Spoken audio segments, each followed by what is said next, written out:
I feel it's important to remind everyone on a regular basis the rights that Jim Fenwick and the court system have stolen from me for a decade of my life as an American citizen, mind you. Not just a citizen of the world, but an American citizen where certain rights are guaranteed just because you're born here.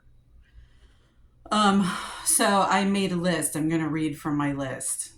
Here, I'll show you. Let me show you my list. See, I made a list.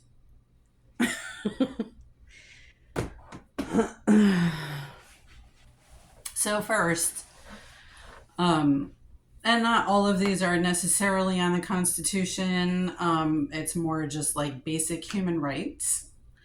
So first is the right to be free from slavery and torture. I am not free of slavery, and I am not free of torture. So there's that, and I don't need. I feel like I don't need to explain that one. I think you guys get that one. Um, so number two I have is the right to work. And what I mean by the right to work is the right to earn money my way, not the way that somebody else decides I'm supposed to earn money, like indentured servitude, which is basically what Jim Fenwick has been trying to do with me for a decade, for more than a decade. Number three I have on there is the right to preside over my own finances because I haven't had that right since a court decided to give Jim Fenwick to give me to Jim Fenwick like property.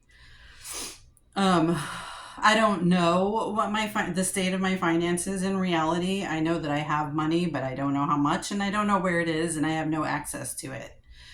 I don't know what taxes I pay. I have no access whatsoever to any of my finances, and I certainly don't have the ability to make decisions about my finances. Number four on there is the right to own property, which goes along with the financial thing. Like without access to my finances, without access to earn money, without the ability to earn money the way that I want to, I can't own property. And that goes along with the right to make major life decisions over my life. I am not able to decide where I'm going to live, when I'm going to, live there, how I'm going to live. Jim Fenwick just makes all those decisions and imposes them on me like a slave or an indentured servant. Um, the right to privacy. I'm surveilled 24 hours a day, 7 days a week for 10 years now. Is it, you guys? Is it more than 10 years? I really don't know. I never consented to it. I was never presented with a contract or an offer of any kind. I certainly don't receive any money for it. So yeah, I have no privacy. I don't have any decision making power over what you guys see from my life, what is edited in, what's edited out. I don't get to have any say over that at all. Um, I already said major life decisions. Number seven on the list is the right to information. Because, like I've said before, I can't get real Google searches and results. I can't see the news. I used to read like magazines and newspapers, and I can't. I just stopped because it was all bullshit. Um, I don't watch current documentaries as a rule. I mean, sometimes, like right now, Maya and I are watching the OJ docu series that is on Netflix. It was made by ESPN, but that's about something that actually happened and that I know actually happened in reality, and it's about somebody who I think actually died in reality. So that's really interesting. But putting that aside, I don't watch current documentaries that are supposed to be, like about Israel or whatever, because I don't believe that I'm getting correct, accurate information, and I'm not interested in getting fictional information about real current events. Um, so and that is, that's a basic, like, really in the Constitution, it's like you're supposed to have access to, state information, but like I'm sort of living under a fascist regime in Jim Fenwick, and he is the one who's withholding the information that I have a right to. Like so, and then that brings me to the next one, which is the right to vote. I've been disenfranchised. Like recently, Maya, because she's 18, she had to get her renew her learner's permit for like an adult one. And when they got back from the Motor Vehicle Bureau, Dave said that she registered to vote, which is exciting because she's 18 and she can vote now. But in my head, I was just like, I like there's like this sinking feeling because like just because I've been disenfranchised doesn't mean that Maya should be, and I don't want her to be, but I also don't want me to be. Like I haven't been able to vote in a real election since I don't even think that the election in 2016 was real. So I haven't voted in a real election since 2014, I guess. Um, which is disgusting. I mean, that is a guaranteed right as an American that you can vote if you're a free citizen, not in a prison for a crime. Um, so, and that's like a kind of a major thing, you guys. So next on the list that I have there is the right to preside over my health, over health decisions in my life. And yes, I take birth control. Jim Fenwick has multiple times tried to prevent me from taking birth control. Um, he also, whenever I go to the doctor, he does the fake blood pressure thing to make it look like it's high. And I know now that he uses the implant to manipulate whether you can hear the pulse or not in my artery. I guess he muffles it. I don't know how the implant works, you know what I mean? But I know that's what he's doing because if you try, because like I've tried to listen to my pulse, and then a nurse even said when she was trying to hear my pulse, she was like, I'm getting nothing at all. Like I'm dead. Like it sounds like I'm dead. There's like no pulse anywhere. Anyway, so he does that every single time anyone ever tries to take my blood pressure because he wants to make it look high because he has high blood pressure. Um, so and I stopped taking blood pressure medication because I figured I'm just going to let, the doctor that's overseeing my health or Stanley or whoever it is just give me medication overnight or, in something else that my water or whatever, because I don't know what my blood pressure is. I can't get a real reading, and the doctor can't get a real reading. So it's like I just need to, kind of surrender and let people who actually know what my blood pressure is, treat it. Um he manipulates what the scale says when I go to the doctor, even, with a scale in the house. He manipulates all the scales, so I have no idea I don't have no idea. I have an idea of what my weight is, but I can't get on a scale and check it. Blood work. He started manipulating blood work results, so I don't do that anymore. It's like I just leave it to Stanley because Stanley has medical training. I figure he can get a blood sample and take it to a doctor that I believe there's a doctor that's treating me.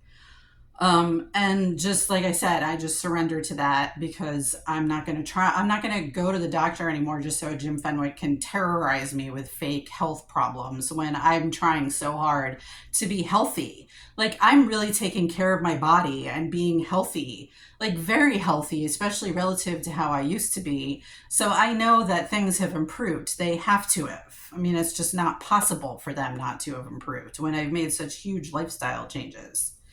Anyway, so the health thing is a big deal too. So I just wanted to say at the end of this, like, you know, it's the Declaration of Independence. 1776, the right to life, liberty, and the pursuit of happiness. I don't have those rights. I have the right to life, I suppose, if you want to call this a life. There are people that suffer more than me in life for sure. You know what I mean? But this is pretty bad. like my quality of life is really low. I live with torture all the time. I live with pain all the time, rape all the time. Now I have to live without money, like altogether. You know what I mean? Every day I have to be worried about if I'm going to have food next week.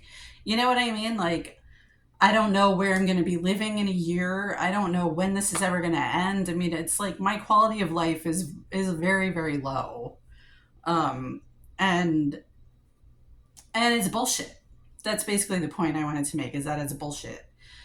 And there were other things I was going to talk about today, but I kind of got focused in on that because I feel like I said I need to remind everybody on a regular basis of that, because it's really important for you guys to remember, for the authorities to remember, for people who are in a position to help me become free of Jim Fenwick to remember. Um, and I also, just on a side comment, I wanted to say I know that people sometimes are like a little bit baffled at why I still make jokes and why I still laugh and why I still do like sort of perform, do like a comedy routine and stuff. Why do I do that stuff? You know, part of it is because, I mean, part of it is because I'm easily distracted and I can kind of, and it helps me survive this situation, that I can kind of, switch my attention to something else to be light for a minute. Part of it is that I refuse to be bogged down into Jim Fenwick's like hell. Like I refuse to be miserable the way he wants me to be. And I know I've said that before. Um, Part of it is that it's just my personality and it's just the way I cope with adversity. So, I don't ever want you guys to think that I'm making light of my situation, or that I'm not taking it as heavily or seriously as it warrants. I absolutely am. It's just that, I've had to live with it for a long time, and in order to keep myself in a sort of peaceful place mentally, I have to keep living as much as I possibly can. I have to keep finding pleasure in life and finding things to laugh at and finding things to be moved about. And, um, it's been work. And sometimes it really is work. Sometimes I really have times where I'm so like, I've talked about that, where I'm so down that it's like really hard to lift myself back up out of that. But, I found working out helps a lot. Like if I'm having a really bad morning and I work out, like I almost owe it like 98% of the time, I feel a lot better after I work out. And, like just like I've said about, younger people these days, you guys seem to be cultivating this culture where victimhood is romanticized.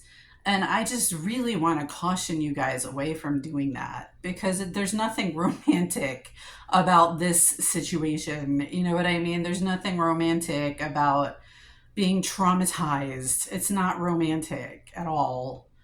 And I don't think that, and of course there are going to be things that happen because of trauma, like you're going to have issues because of trauma that you can't avoid, but you should never let that be an excuse to not move forward in life when you have the opportunity to do so. So that's what I wanted to say about that. And that's how I cope with this situation that I really, really hope that I'll get out of sooner than later. So, okay, there was more I wanted to talk about, but we're almost at 15 minutes here. So, have a great day, everybody. Bye bye. Love you.